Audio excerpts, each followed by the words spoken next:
Nobody told you that how you prepare a carbohydrate changes what it does to your blood sugar more than the carbohydrate itself. Not your doctor, not the nutrition label, not the food pyramid that governed dietary advice for 30 years. But that is exactly what the research shows. The same potato, the same cup of white rice, the same slice of bread, prepared or eaten differently, can produce a blood sugar response that is dramatically lower. In some cases, cut in half, compared to the version most people are eating right now. 5 methods, all of them backed by peer-reviewed data. None of them require eliminating any food from your diet. And the 5th one, I am saving it for last, is the one most people never hear about, and that produces the largest measurable effect of anything on this list.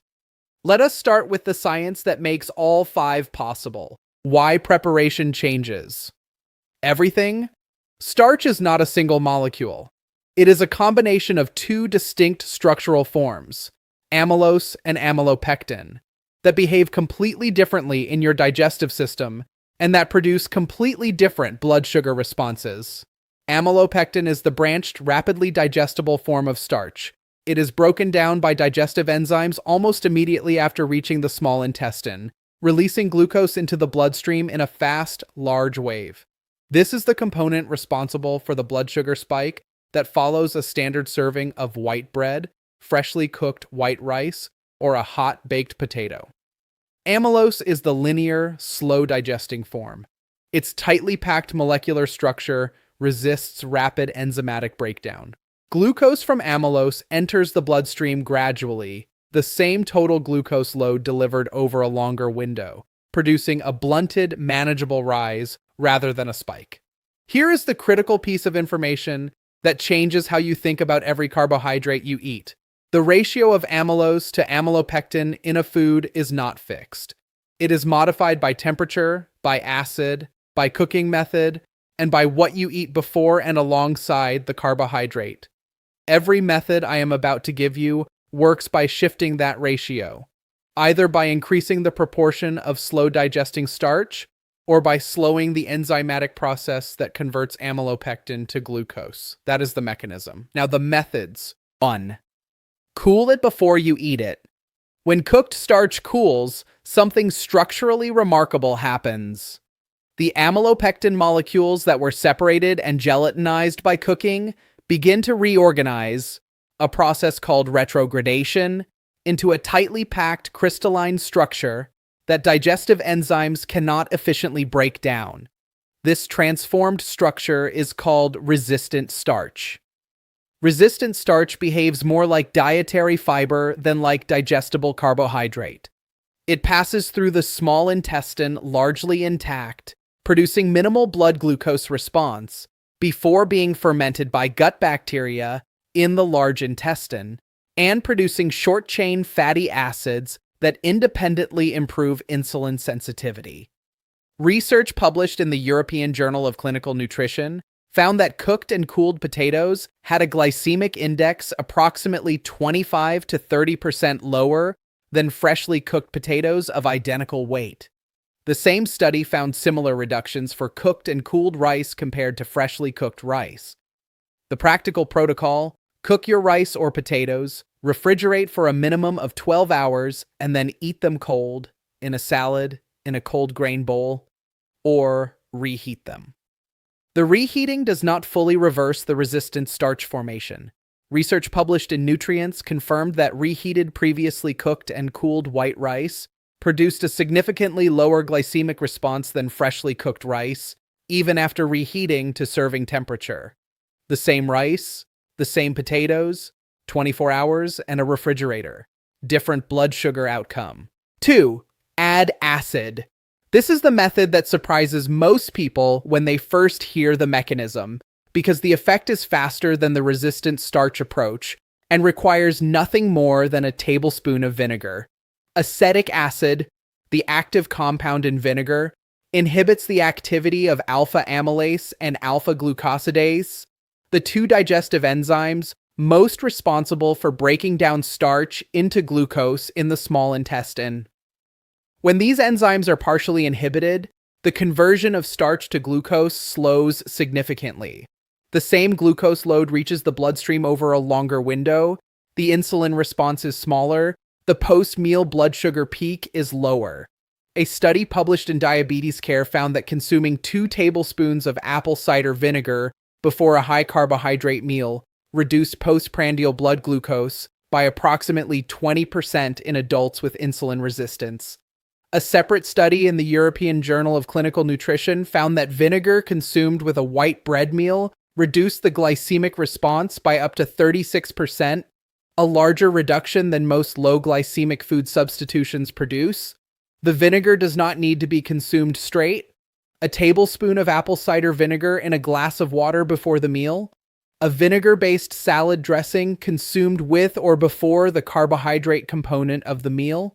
Pickled vegetables as a starter. Any delivery mechanism that introduces the acetic acid into the digestive system before significant starch digestion begins produces the enzyme inhibiting effect.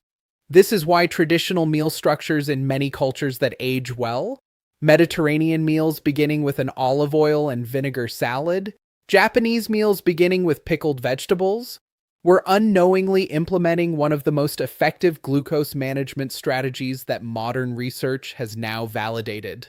Coming up, the preparation method that works specifically on bread and that most people have been unknowingly reversing in their kitchen every morning. 3.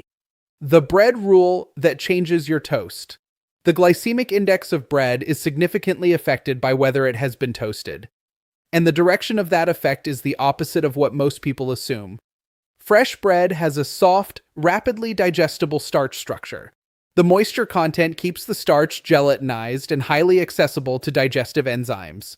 Toasting removes moisture and partially alters the starch structure through dextrinization, creating a surface layer that digests more slowly than the original soft starch. Research published in the European Journal of Clinical Nutrition found that toasted bread produced a lower glycemic response than fresh bread of identical composition. And bread that was toasted, cooled to room temperature, and then eaten without reheating produced the lowest glycemic response of the 3 conditions tested.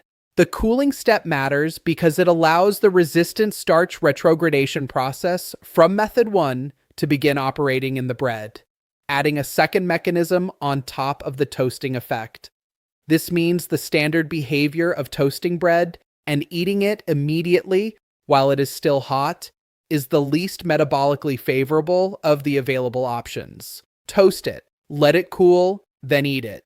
The additional resistant starch formed during cooling produces a measurably lower blood sugar response than hot toast from the same bread, the same toaster, the same kitchen. 4. Eat vegetables and protein. First, this method requires no change to what you eat, only the order in which you eat it. Research published in Diabetes Care, conducted at Weill Cornell Medicine, tested blood sugar responses in the same individuals eating identical meals in different sequences. When participants ate vegetables and protein first and the carbohydrate component last, postprandial glucose was approximately 37% lower than when they ate the carbohydrate first. Insulin levels were similarly reduced. The mechanism operates through 2 pathways simultaneously. Fiber from vegetables consumed first physically slows gastric emptying, the rate at which food moves from the stomach into the small intestine where glucose absorption occurs. And protein consumed before carbohydrates stimulates early secretion of glucagon-like peptide 1, a hormone that further slows gastric emptying and enhances the insulin response to the glucose that follows. The stomach does not disassemble a meal by food type. Everything eaten enters the same gastric environment. By the time the carbohydrate reaches the small intestine, it arrives into a digestive context already shaped by what was consumed before it. 37% reduction in postprandial glucose. From eating the vegetables on the plate first, the carbohydrate last, nothing else changed. Now the 5th method, the one I told you at the beginning, produces the largest measurable effect. And it involves a specific preparation step for rice that changes its starch structure more profoundly than any of the methods we have discussed. using an ingredient that is already in most kitchens. 5. Cook rice with coconut oil. This is the research that most people have never encountered, and the effect it produces on the resistant starch content of white rice is larger than any single intervention in the peer-reviewed literature on this topic. A study conducted by researchers at the College of Chemical Sciences in Sri Lanka, presented at the American Chemical Society, discovered that adding 1 teaspoon of coconut oil to boiling water before adding rice, cooking the rice in that coconut oil-infused water, then refrigerating the cooked rice for 12 hours, increased the resistant starch content of the rice by up to 10 times compared to standardly cooked rice.